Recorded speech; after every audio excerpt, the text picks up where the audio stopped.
Rapaz, eu falei que era sexta-feira.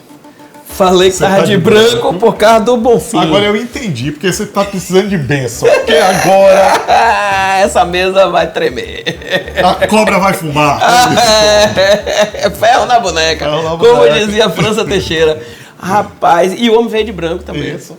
Sexta-feira eu vim de branco. Olha, estamos recebendo aqui hoje, eu e Roberto, estamos tendo o privilégio de conversar com um dos homens que com certeza viveram a história dos últimos 50 anos da Bahia. Do empresariado baiano. Sabe tudo, sabe tudo. Primeiro que é um colega, né? Engenheiro civil, formado lá no Rio Grande do Sul. Formou lá no Rio Grande do Sul, mas é um engenheiro civil.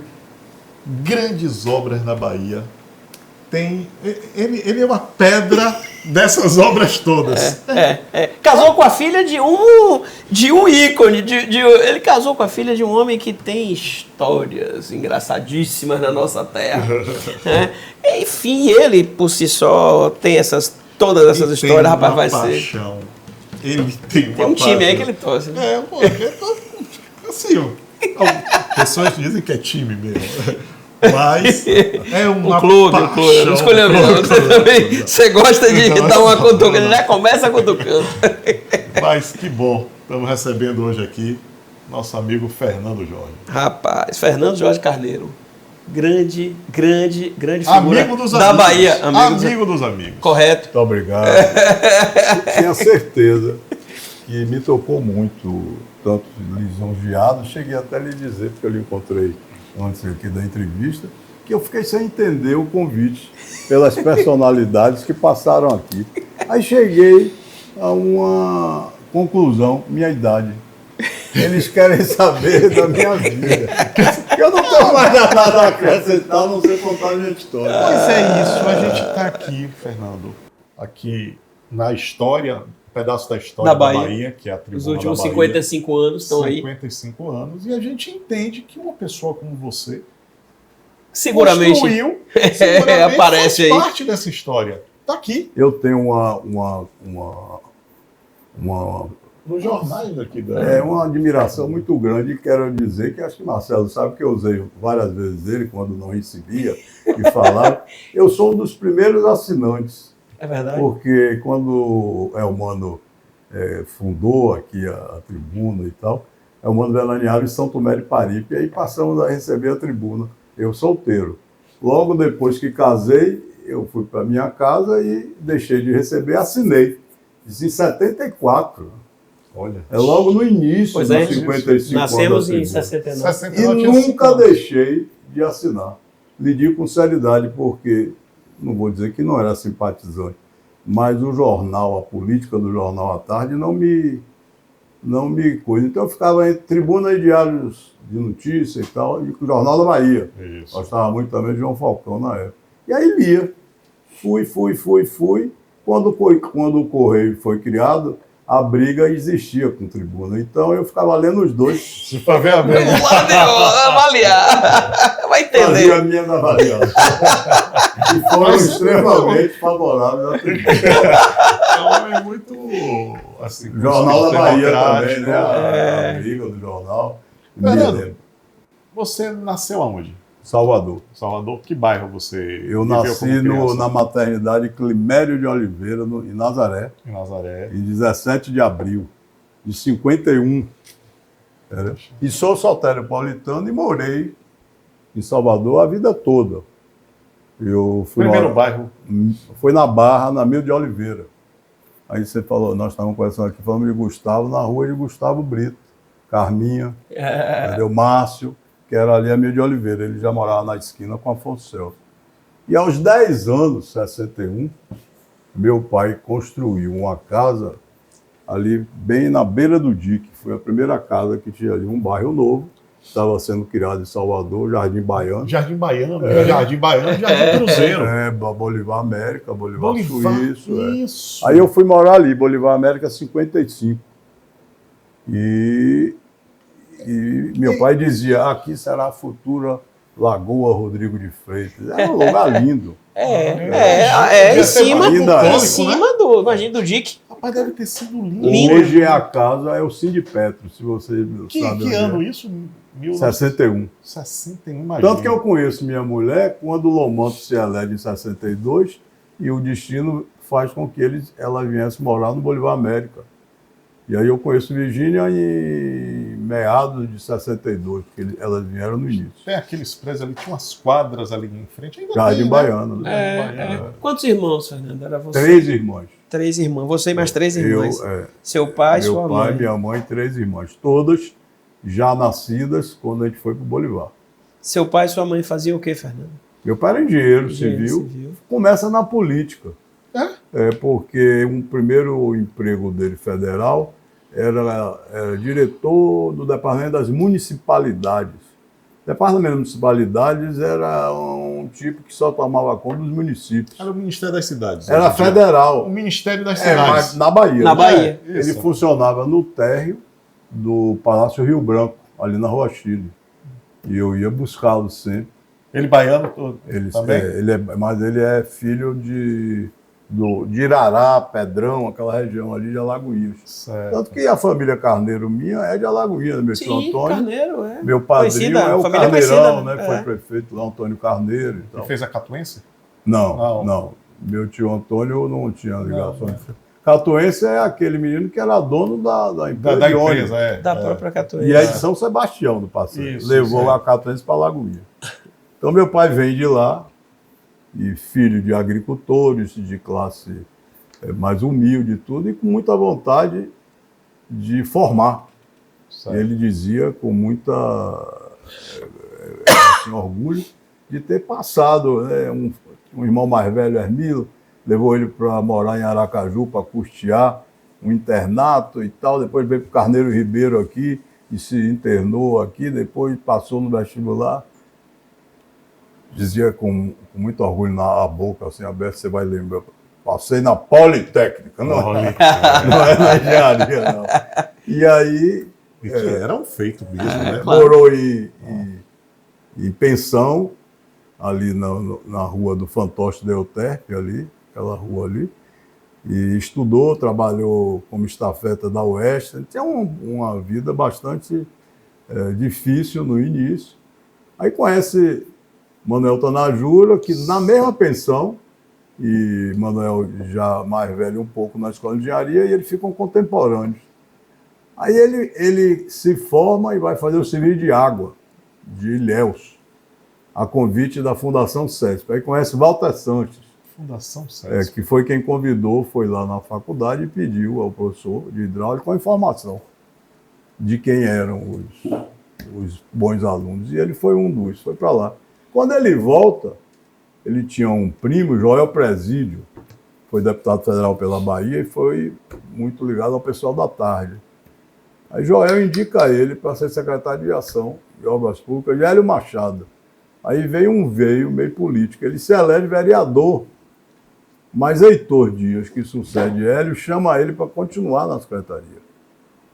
E lá no meio do mandato, acho que 2 anos, ele diz que Heitor queria tirá-lo para botar Virgildade, que era parente e já tinha como se fosse uma sucessão. E ele se aborreceu lá e saiu, foi para a Câmara de Vereadores, aí recebe um convite para 59, 58, para ir para a CEPEL, que o Manuel tinha fundado.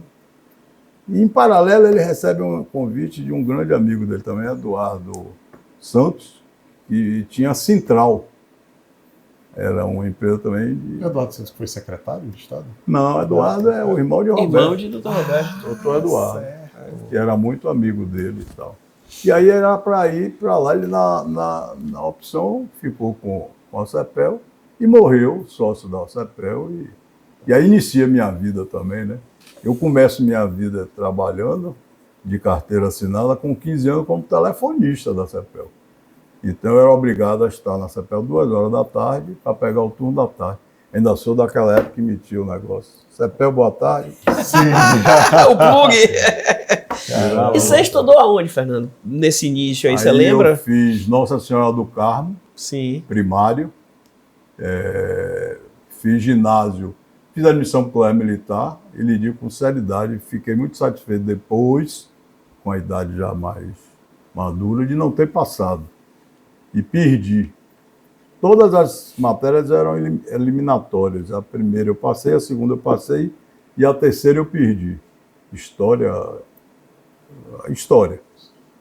E durante o vestibular, me lembro bem até do nome, que era juiz de futebol, Cavalcante de Brito. Faz uma grosseria lá, pega uma porra na mesa assim, porque um rapaz pergunta, essa caneta pode? Porque ele diz, só pode caneta azul. E aí o cara pergunta, é azul? E aí, pá, em cima da mesa. Eu falei, caralho, onde eu vim parar? O que é que eu estou fazendo aqui? Né? Mas aí eu perdi. E fui para São Bento, Sim. porque era um colégio na época que dava para a segunda época da admissão.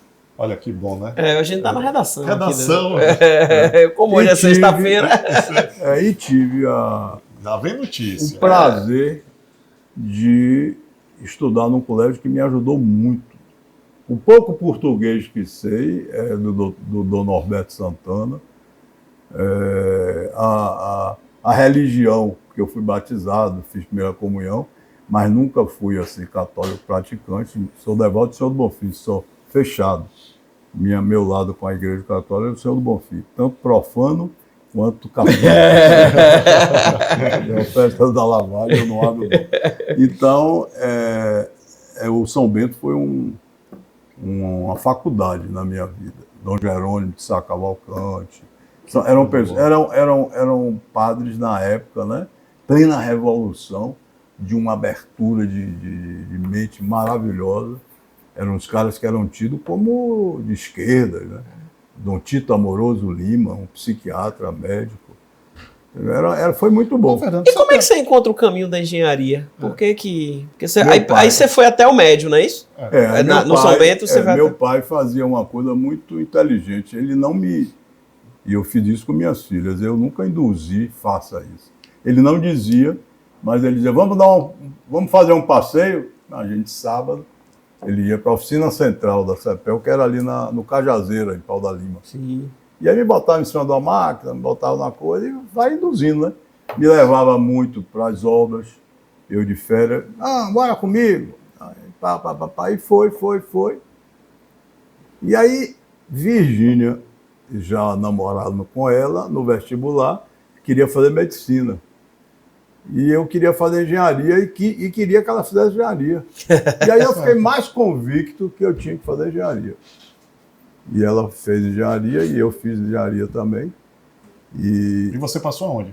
Eu perdi na Federal, fiz na Federal do Espírito Santo e passei na Católica daqui de Salvador. Certo. Universidade Católica. Sou a primeira turma, a de 70. Diziam que nego lá da CEPEL criou essa faculdade para eu e Maneca passar. Não sei se é verdade, mas... Doutor Altomar... Aí você passou na Católica em 1970. Aí começou a cursar. Vestibular de 70. Aí cursei. E aí... Em 77 eu tive um acidente de fogos na minha mão. Certo. Como é que foi isso? Na fazenda do meu sogro e minha sogra. Eu brincava muito, Roberto e Marcelo, com perigo. É uma coisa que eu lembro demais. Eu andava armado, eu dava tiro lá, Copa do Mundo, o Brasil ganhou, o circo me multava, entendeu? Eu tinha assim, um lado assim, bastante... Impulsivo, nessas aventuras. O nome não é aventura, era lidar com um pouco do perigo. Com perigo mesmo. Perigo desse nível. Então, eu tocava as espadas e fazia uma guerra de espadas com a fazenda de Carlito Torinho de Abreu, fazendo Água Branca. Ele trazia e eu trazia para provisão. Então, vou tomar de assalto, vou fazer não sei o quê. Eu encomendava em Cruz das Almas e meu motorista ia buscar na época. Aí Zelito chegou para pegar, o cara se adoentou, era muito difícil a comunicação, 77, e não avisou que não fez. E aí eu fiquei sem minha arma. Aí Carlito manda para mim, que morreu triste, tinha um lado afetivo comigo, me beijava assim com a porque ele é quem me manda uma peça do arsenal dele. Eu fiquei só com essa. E ele manda um bilhete, Isso era na época uma normal. Brincadeira, claro. Só que a peça do arsenal dele, sem ele saber, não era uma espada. Tinha outro nome, porque tinha bomba no fim. Entendeu? Tem outro nome. Certo. Espada não estoura, mas o busca-peça, lá o nome assim, estoura. Aí, como eu só tinha essa, quando eu bebendo, e já perto já da noite do São João, eu demorei com ela demais na mão. Entendeu? Já estava escuro e aquela beleza. Tinha uns 2 casais convidados de meu pai e de Vavá, meu sogro, que eram cariocas, que nunca tinha visto o São João. E eu fui me exibir também de alguma maneira e a porra, pá! Estourou. Na mão. Na mão. Aí foi um sofrimento. Rapaz, que dor. Eu imagino, Doce, porque não. na época longe, né? Carlito tinha um avião bimotor, que era dele. Esperamos amanhecer o dia, fui para o Prazo Valadares. Encontrei, não esqueço nunca isso, não lembro da coisa, mas um cunhado meu deu um murro no médico de plantão, porque o cara me pergunta, você tocava violão? Você toca violão? Poxa. Aí eu ia responder, aí o cara disse, porque se toca, não vai tocar mais. Meu Deus. Aí meu cunhado Vitor dá um murro no cara, aí foi uma merda. Aí Vavá Lombo chegou e foi buscar outro médico, você não botou o cara para fora do hospital e tal. Aí me limparam, não fizeram nada a não ser higienização. E o dia amanheceu e Carlito mandou me trazer o piloto, foi até o piloto de Antônio Carlos Magalhães, o Oeste da Vida. Cegonha? Cegonha. Era o piloto de Carlito. E Cegonha me trouxe, eu e minha mãe sozinha, mas sofria muito, até na descida da pressão, me lembro uma dor. Fui para o Hospital Português, estava lá, um grande homem para mim que é falecido, fiquei grato a vida toda, o doutor Aleixo Sepúlveda, um médico, cirurgião plástico e de mão. E Aleixo me pegou assim, e pronto. E eu fiquei durante algum tempo para amputar. Isso aí que esse dedo aqui foi necrosado. E a necrose poderia ir comendo tudo, eles tiravam. E aí comecei a pensar, pô, nego, porque tinha um cara no Bolivar América chamado Zé Luiz Mãozinha. Ele não tinha uma mão. Eu falei, agora vai ser Fernando Mãozinha. Mas fiquei, amigos, extremamente mal. Eu ligava para a França Teixeira. Que idade você tinha? 26 anos. 26 anos. Aí ligava para a França Teixeira todo dia para dizer, você tem que fazer uma campanha contra fogo. O cara devia dizer, essa mala perde os dedos e quer que eu brigue com a caramuguda. Isso, e era uma cultura, né? Sim, até hoje. Hoje você tem. ainda Tomei drogas fortíssimas para a dor e fui. E aí a pergunta sobre a faculdade, quase que abandono. Eu não deixava de me matricular para não perder o direito, mas eu não ia. Não conseguia. Aqui, né? Na Católica. Na Católica. Aí com 1 ano ou 2 eu voltei e aí já peguei, Roberto e Marcelo, uma turma totalmente diferente. Claro. Aí você quebra o elo, né? Aí vem um convite da Aratu, em 77. E aí eu me transformo muito mais para trabalhar do que para estudar. E me realizei muito lá, né? Aí você começou na Aratu. Na Aratu, Você fazia, qual foi a sua... Eu era diretor e fui para a produção. Certo. Aratu era a famosa pedreira. Pedreira Aratu, né? Bahia. E aí, você foi para a produção lá, ver o britador. Exato. Aí modesta parte eu fiz uma gestão que deixei os sócios, né? Que era Manuel Tanajura, Luiz Tanajura, meu pai, Fernando Carneiro e Otávio Dantas. Eu deixei os caras muito satisfeitos, impressionados, eu acho. Certo. Tanto que depois, o Manuel majoritário, me dá o poder. E Maneca fica de presidente. Maneca foi também comigo, ele era diretor. Mas ele tinha um lado alérgico que era verdade, ele tinha uma coisa. E era muita poeira. Né? Sim. E aí, com 1 ano ou 2 anos, ele ficou na cidade e ficou mais na parte financeira, comercial, administrativa, financeira, e eu fiquei mais lá produzindo. Mas foi uma uma faculdade bem mais interessante do que a vida, né? A vida, na prática. Imagina dentro da Aí pedreira. eu cresci bem, aí passei a fazer uma imagem dentro do grupo com alguma coisa de valor. Aí eu me lembro na engenharia fazer o plano de fogo, Isso, a distância, 2x3, né? Aí botava dinamite, exatamente. explosivo. Na época ainda você tinha paiol dentro da pedreira. Paiol? Imagina. Hoje você tem o explosivo todo bombeado, né? Uma facilidade muito maior. Aí daí, Evolução tecnológica. meu pai falece em 83 e eu entro num processo que está num livro que eu escrevi, e eu entro num processo até um pouco de conflito com meu tio Manuel, porque eu perdi uma sustentação societária que eu tinha e achei na época que houve prematuramente um esquecimento do sócio Fernando Carneiro, que era um fiel de balança. Eu não tenho dúvida de falar isso hoje. Era um fiel de balança em relação à parte... Ele ficava mais em que setor, que área ele? Meu pai era engenheiro, mas meu pai era um diplomata. Certo. Então, meu pai era muito associativo, foi do Sinuscom, e fazia a interface com o DERBA, com o DNR, ficou muito no Rio indo fazer DNR e tal.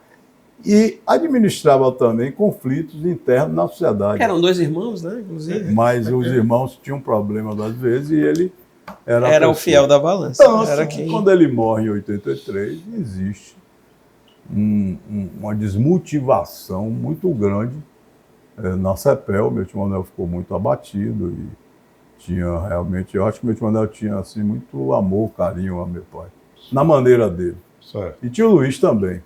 Então as coisas foram, coincidentemente, 7 de setembro de 83 ele falece, e em 7 de setembro de 84, meu tio Manuel me liga dizendo que não ia à missa de ano, porque ia fazer uma viagem, e nessa viagem ele tem um edema pulmonar em Madrid, na mesma data do falecimento. Aí ele volta para Salvador, num estado de recuperação de saúde, e as coisas mudam. Aquela relação que estava meio conflituosa comigo passa a ter uma relação bem amistosa, me convidando, me chamando, está no livro também escrito, para a gente reiniciar uma nova fase de CEPEL, que é o que eu queria. Eu dizia, a CEPEL perde todo ano dinheiro. Ela era uma empresa nunca tomadora, e sim aplicadora de dinheiro. E de uma maneira, era aquela época do overprice, aquelas coisas. Sim, mascarava o resultado operacional, né? E eu, Roberto, dizia, você comprava no balanço de 31 do 12 de 81, quantos deu 8? Ah, sim. X. Quanto você compra hoje? X menos alguma coisa. E hoje, X menos alguma coisa e alguma coisa. Mas Aí você estava vendo que a capacidade de reinvestir... Mas eles enxergavam que ele cobria o prejuízo operacional com a aplicação e pagava os custos todos. Mas não crescia. Eu brigava assim e dizia que era errado, mas não mandava. Ô Fernando, aproveitando o engenheiro de estrada, tem uma coisa. A moeda dele era D8, a minha eu pensava em patrol. D8. Assim, dizia assim, quantas patróis sua empresa tem? Um dizia 12, o outro 15. Você é mais novo e a gente fazia mais terraplenagem. Isso. A patrol, ela entra mais de pavimentação. Então o D8 era que era. Dava o puxa. Que dava o puxa. Dá os tornapu. Não aí. tinha nem Terex antes, Verdade. era os tornapu. Era Mud Scraper. Mud Scraper. Botava e... Foi a época, Roberto, que o empreiteiro ganhou dinheiro. É verdade. É a época da classificação, é a época da terraplenagem. E de obras de implantação, né? Que era as implantações, todos os governadores de Lomanto até João Durval, Roberto Santos, ele fez grandes estirões, né? Grandes. Lomanto Júnior para Juazeiro, Antônio Carlos Feijão, Roberto Santos a 415, João Durval aquela do Cisal. Cisal. Então todos tiveram uma grande uma obra. Uma grande obra rodoviária que era a abertura do crescimento. Do interior. Do Interiorização do Estado. E aí foi uma época Conquista, boa. né? Eu sou da época que no COPEC, no governo Roberto Santos, Sim. faltou empresa para executar. Tinha obra. A última licitação do COPEC foi estação de tratamento.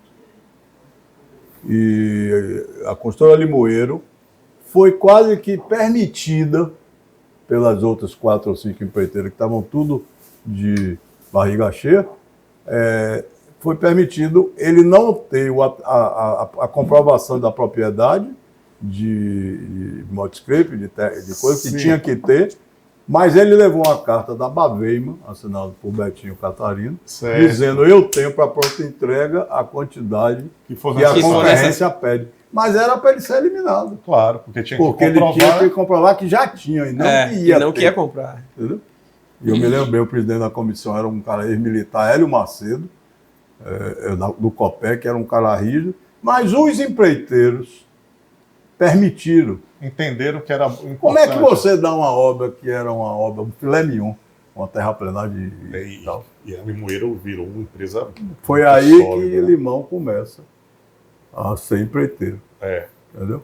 Agora, Fernando, naquela época, assim, a engenharia era uma coisa feita muito... O engenheiro tinha um poder muito grande, né? Porque era assim, grande quantidade de obras e tinha, assim, muita necessidade do engenheiro. E tinham poucos engenheiros. Com certeza. Não eram muitos engenheiros. Principalmente que quisessem ter essa vida, né? Não é? Como você fala que era uma abertura, né, nós íamos para lugares... Eu me lembro bem de uma obra que eu ia nas férias, me tiravam daqui por causa da farra, da cachaça, e me mandavam para algumas obras. E aí eu fui para Acreúna, interior de Goiás. A casa era uma casa de madeira, uma poeira filha da puta, não tinha nada. Pois é.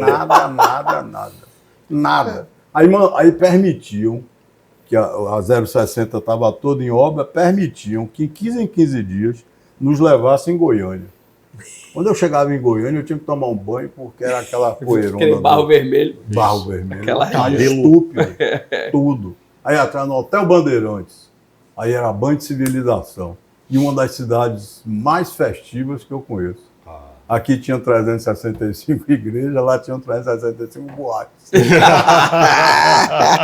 E mulheres muito bonitas. É verdade, a fama de Goiânia é das mulheres bonitas. É mais interessante esse momento do engenheiro de estrada. Eu peguei o finalzinho, né? Eu formei em 86, eu e Ronald. Eu sei que vocês foram colegas. Júnior. Grande engenheiro. Gel também, do Sorro, vários colegas aí. E aí a gente fazia essas estradas, né?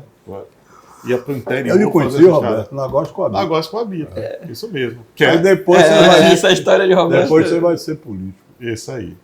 Fiquei surpreso quando eu me lembro de ser candidato a prefeito de Lauro de Freitas. Pois é. E foi prefeito. E foi. Graças a Deus aí. Foi senador. Deputado, secretário. Mas eu não deixo dizer que tem o meu CREA. Mas seu CREA, ele levou a ser diretor da CNI. É verdade. Não foi ser Com certeza. Mas aí, vamos voltar. E você aí chega lá na Pedreira Aratu, se torna diretor, e aí você... Aí em 83, após a morte de meu pai, houve uma cisão que saiu Luiz Tanajura e Manuel fica comigo e com Otávio. E existe a reviravolta na minha vida. Sim. Eu venho da Aratu e assumo a CEPEL, que era, vamos dizer, a empresa holding produção do grupo, né? A gente já tinha uma concreteira, tio Luiz ficou com a Betonbras, a gente criou a CEPEL Mix. CEPEL Mix. Já tinha a CEPEL Agropecuária, que eram umas fazendas muito boas de cacau antes da crise. E aí eu fiz, aí pronto, aí eu entrei e comecei a empreender com o pensamento de, como minoritário, aumentar a performance para poder ter um lucro compatível Certo. com a minoria. Claro. E passei do limite, eu não tenho dúvida disso. Certo. Acho que faltou um pouco de maturidade. Não faltou, acho que, vontade, um pouco de competência empresarial. E me culpei muito com a corda ter quebrado. Certo. Mas também foi uma fase muito difícil. É aquela fase que a gente sai de Sarney com 80 e pouco por cento de inflação mês. A empresa era extremamente aplicadora de dinheiro, mas ela também, com a cisão, ela perde com a criação imediata. Fizemos alguns erros ainda, com o próprio meu tio Manuel vivo. Muitas empresas sofreram muito naquela época, porque elas não conseguiam entender Eu não o que lembro era o se resultado você- operacional. Do que quando era o Fernando resultado Henrique de assume- overnight. Isso, overnight. O cara passava 5, 6 dias com o dinheiro no caixa, ele pagava folha. A folha eu não sei se eu posso falar isso, mas eu tenho certeza que a folha de seu clube, um grande rubro-negro, pegava o dinheiro da Odebrecht, botava 3 dias na conta do Vitória e pagava a folha do Vitória toda. E tirava o dinheiro de novo. Para poder enfrentar tanta gente que ajudava o Bahia. Um santinho desse. E aí eu criei um projeto agropecuário, um projeto agropecuário, um projeto de irrigação em Bom Jesus, criei a CPMVB. Isso. Ela começou a construir prédios também. Aí fizemos 21 lançamentos aqui. Na Concordata abortamos 2, Por que MVB? que era Milton Vilas Boas. De Milton. Eu fui atrás de Milton na OAS para E ele depois foi da tocar. Condé. Foi Milton da é Condé. amigo. Até hoje está junto ainda às resoluções nossas. Pronto, e aí houve um insucesso e eu pedi para sair, Maneca resistia muito e eu vi que eu estava sendo avaliado. Aí tem um bocado de nuance. Sonhador, de uma hora para outra você passa a ser incompetente. Antes Mas você era muito difícil. Agora eu sofri, viu, Roberto? Peço a vocês, a Deus, que vocês não passem pela situação dessa, porque a queda em relação ao status social, político, empresarial, qualquer um que seja, lhe leva à lona. Eu ligava para certas pessoas e as pessoas não me atendiam. Eu passava na rua, tem um fato que eu tenho que narrar, eu tinha um Corolla Toyota, que o doutor Alexandre, na época, você é um formador de opinião, você vai ajudar a vender Corolla. E o Corolla deu um problema lá qualquer no hidráulico, que ele engatava a segunda, ou engatava, e tinha hora que estava parado no sinal, ele queria sair. Podia ter me matado o carro na BR uma vez, com uma redução brusca, de ter saído de uma marcha da quarta, quinta e ter ido na segunda. E não se descobria. O carro ficou na guerra muito tempo e tal, me chateei, mandei um fax desaforado e tudo. E houve a cisão. Eu lutei com o Maneca, eu ia ter que ir para esse convite. Eu tive um convite de Darcy, da DM Engenharia, e tinha que responder se eu ia ser diretor norte e nordeste da DM como executivo. E iria, eu tinha que ir. Minha situação na época era uma situação, eu falei em off aqui, vocês viram. Qual era a minha situação? 3 filhos, então eu estava mesmo irresponsável em termos de como eu cheguei. Nasci num berço razoável e tinha chegado àquele ponto. Chamei minha mulher e disse, vamos tirar as meninas, aí tirou de balé, de inglês, não sei o quê. Fui ajeitando minha vida. Que história. Que virada, né? Fui ajudando minha vida e disse, se precisar, morava numa cobertura no edifício Lac Deneci, 750 metros quadrados. Se precisarmos disso aqui, vamos vender, morar num apartamento menor e vamos tocar a vida. Quando ele me aceita a cisão, aí eu fico com a Aratu, Pedreiro Aratu. De uma maneira foi muito boa, apesar da empresa. Agora, em 2024, anteontem eu tive uma reunião no Desembaía, eu ainda tenho uma cruz de como é o nome que chama? Cruz de Espada de Deus. Espada de Damas em mim, que ainda é uma herança de uma dívida da Concordata. que a gente, a pedido do doutor Antônio Carlos, botamos na Aratu para pedir a concordata da CEPEL. Então é impagável. Sim, aí você, naquele acordo com o Maneca, faz o quê? Você saiu... Aí eu saio e fico com a Aratu. Aí você ficou com a Aratu. Aí Maneca Primeiro eu quero dizer que é um cara que eu tive uma relação maravilhosa. Era um irmão que eu não tinha, mais moço do que eu, poucos meses. Nunca tivemos problema nenhum. Mesmo sendo Bahia Vitória, nada. Muita irmandade. Agora, tinha uma coisa que eu só vim aprender quando você está em times separados, né? Maneca não era parecido como eu achava que era comigo, nem era uma pessoa que tinha os mesmos sentimentos e coisas.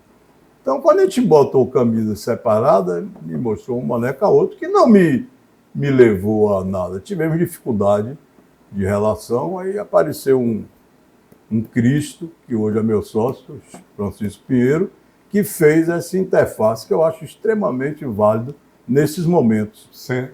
Levava a minha vontade e me trazia a vontade dele. E nós paramos de nos agredir em alguns momentos. E até o fim da vida, precocemente, fiquei muito chateado dele não ter me dito, choramos ele indo para o aeroporto já para cuidar do câncer, que eu soube por outra pessoa, e eu disse, rapaz, você não me considera, você devia ter me dito, caralho, eu estava aí no aeroporto. Tá? E quando ele volta, procuro ele, a gente conversa muito, e eu me coloco à disposição dele e tal, e ele falece precocemente. Aí foi outro problema, porque eu perdi a referência dos 65. Sim. Aí botaram uma sobrinha, uma menina nova, não tenho nada contra, mas a primeira reunião foi uma reunião péssima, lá no escritório de Silvio Garcês, lá em Baraquinhos, Lisboa. E aí eu vi que realmente eu tinha que resolver se eu quisesse tudo, porque eu não tinha mais a ajuda do outro lado. Aí foi. Assim, aí a pedreira passa a ser um importante minha ativo, atividade né? Fim, né? Eu passei a viver daquilo. E aí foi uma coisa boa, porque a gente vai interrompendo, porque eu me isolei. Certo, aí você me passa isolo, a ter... eu vou lá para o Ceasa e fico lá quieto. Eu falei lá do carro. Que as pessoas não... eu comprei um Gol sem ar-condicionado e eu fumava, andava com o vidro aberto. Mas eu comprei o Gol porque quando o meu carro ficasse pronto, o Gol ia para a produção lá. Então, quando eu passava na cidade, algumas pessoas, eu não gostaria de nomear, algumas pessoas faziam o que não lhe via. Existe. Um aidético. Você começa a ficar sendo... o homem é assim, a sociedade é assim, você fica começando a achar que você vai incomodar, você vai pedir. Entendeu? E aí a pessoa deixa de falar. Eu me isolei muito. Aí tive muitos amigos que ajudaram muito, aquela mesa que você conhece ali, Hernani, Amorim, Pedro, Ney Vicente. Esses caras empreiteiros vieram da BO, né? Isso. Eu fui presidente. Isso aí, a BO, você... eu fui fundador e presidente. O primeiro presidente da BO. Presidente Associação Baiana de Empresas de Obra Rodoviária. Aí, no segundo mandato, a concordata vem e eu peço licença e depois demissão. Aí depois você foi quem? Foi Amorim? Foi Amorim, que era meu vice-presidente. Isso. E Amorim tocou durante algum tempo. E esses caras também foram pessoas que me ajudaram muito. Né? Amigos. E algumas outras, né? Conselheiros, Fontinelli, minha sogra, Zé Fontinelli, minha sogra, Rosália Lomanto, minha mãe não tinha condição, Walter Sanches, entendeu? Que eu chamava de tio, foi secretário de saneamento de Roberto Santos, veio morar aqui. Foram pessoas que eu usei em alguns momentos. E a CEPEL MR? CEPEL MVB. MVB. Aí, com o problema da concordata, ela foi arrastada. Ela não é concordatária, mas ela foi arrastada pelo desgaste, né? O mercado começa a não acreditar. Aí queria-se, dentro da ADEME se criou um boato de que a gente não ia entregar mais apartamento, aí foi um corre-corre das ruas e aí foi. Eu tenho uma coisa, viu? Como é que onde é que você entende que teve o ponto de volta? O que foi que aconteceu que você disse assim, poxa, agora as coisas... A curva Eu quando mudou. enxerguei que minha atividade finha passou a ser aquela, Certo. minerador, Certo. produtor da indústria de agregado, primeira coisa que eu fiz, aí me vem a FIEB, foi ter interesse de ser presidente do sindicato do Sindibrita. Certo. Coisa que me foi Ou ofertada. seja, você foi primeiro presidente da BO e... E depois do Sindibrita. Depois eu fui presidente do Sindibrita, Certo. que já tinha 4 ou 5 presidentes anteriores que eu nunca quis ser. Certo. E tinha certeza que institucionalmente eu já tinha feito minha missão. Eu não queria mais nada. Mas o preço da brita estava muito baixo. E era em metro cúbico, certo? Aí um momento assim de sorte, não é competência nem genialidade, não. É sorte. A gente fez a conversão para poder acabar com uma prática que tinha, que era o metrão. Então você não dava desconto, mas você botava 1 metro a mais. Sim, sim. Aí eu vim... 1 metro cúbico. 1 metro cúbico. Aí eu vim como presidente da BO e consegui que seja obrigado você botar balança. Aí você vem para a densidade. Certo. Aí todo mundo se perdeu. E aí nós fizemos uma recuperação realmente do preço, Certo. que passou a ser atrativo. Eu vou lhe dizer uma coisa, Hélio Macedo era dono do Caranguejo do Farol, e eu frequentava muito nessa época, logo depois que eu começo a sair, tudo, tomar um uísque fora, bater um papo e tudo, eu ia muito ao Caranguejo. E Hélio Macedo me mostrava o faturamento do Caranguejo. Era 80% da pedreira. Falei, tem alguma coisa errada. Não pode assim. 20 bandejas, 20 garçons, e lá um imobilizado, um ativo de milhões e milhões de equipamentos, com, na época, 200 funcionários. 200 funcionários? Aí, falei, tem alguma coisa errada. E fomos ver o que era o preço. Certo. Aí essa densidade aí com tonelada deu uma condição da gente recuperar. Assim mesmo, a gente ainda teve muita coisa. Paulo Lebrão era presidente da DEME, disse que era cartel, que era isso, que era aquilo. Empresário não faz cartel porque quer. Empresário faz para sobreviver. Inclusive hoje, né? Então, nunca teve cartel, porque os preços eram diferentes. Cartel, o preço é tudo igual. Tem que ter concorrência, né? Isso eu também acho. É importante. E aí, Fernando, você chega a um ponto de suspender a concordata? Agora, há uns 3 anos atrás. Olha. Agora, eu suspendi a concordata, tenha certeza que eu elogio o Marcelo pela vontade de ser Comodoro. E eu de suspender a concordata. Isso, é uma coisa muito parecida. E eu admiro, dizia a você isso a você. Lhe admiro pela sua, tem um nome, né? Perseverança, não tem outro nome assim. Obstinação. Obstinação de querer. Eu fui obstinado de suspender a concordata, porque para mim, se eu morro com a concordata suspensa, que eu já posso morrer, eu vou morrer satisfeito, porque eu acho que eu sou um dos culpados. Porque naquele momento você tomou para si a culpa maior. Apesar da economia, claro. Né? Eu ia contando isso. Zé Serra, ele é ministro do Planejamento de Fernando Henrique. Nós estávamos muito concentrados no DNR. Zé Serra levou 8 meses, depois de Fernando Henrique eleito, depois que tomou posse, mais quase 5, 6 meses, sem pagar 1 centavo. Isso era uma prática... 1 centavo, porque queria rever tudo, contrato, e aí a gente foi para banco, e os juros na estratosfera. Aí deixei o Banco Econômico por último, nós éramos acionistas, tínhamos uma situação no Banco Econômico muito grande, e fui procurar o doutor Ângelo, que é vivo aí, se ouvir, vai ver. E aí, olha, eu estou numa situação assim, aí abre uma página, mostra aí. Rapaz, eu não vou nunca achar que um grupo, como era o grupo da CEPEL, como era a CEPEL, como era... Eu não vou nunca. 8 milhões, Roberto e Marcelo. 8 milhões. E eu disse, eu dou em garantia as ações, coisa que eram muito mais valiosas do que isso. Porque eu fui primeiro até perguntar se ofertava até a venda.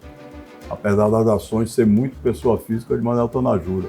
Mas talvez eu conseguisse com a família se desfazer de uma parte para recapitalizar. Nós tínhamos crescido, patrimonialmente crescemos, mas o caixa tinha furado. E empreiteiro não pode trabalhar com banco ou com caixa, porque não sabe se recebe ou se pode ter um azar de uma obra. Você conhece bem, um chuva, improdutivo, não sei o quê. E foi na virada também do tratamento. Quer dizer, não foi a Lava Jato, mas foi um momento onde nós...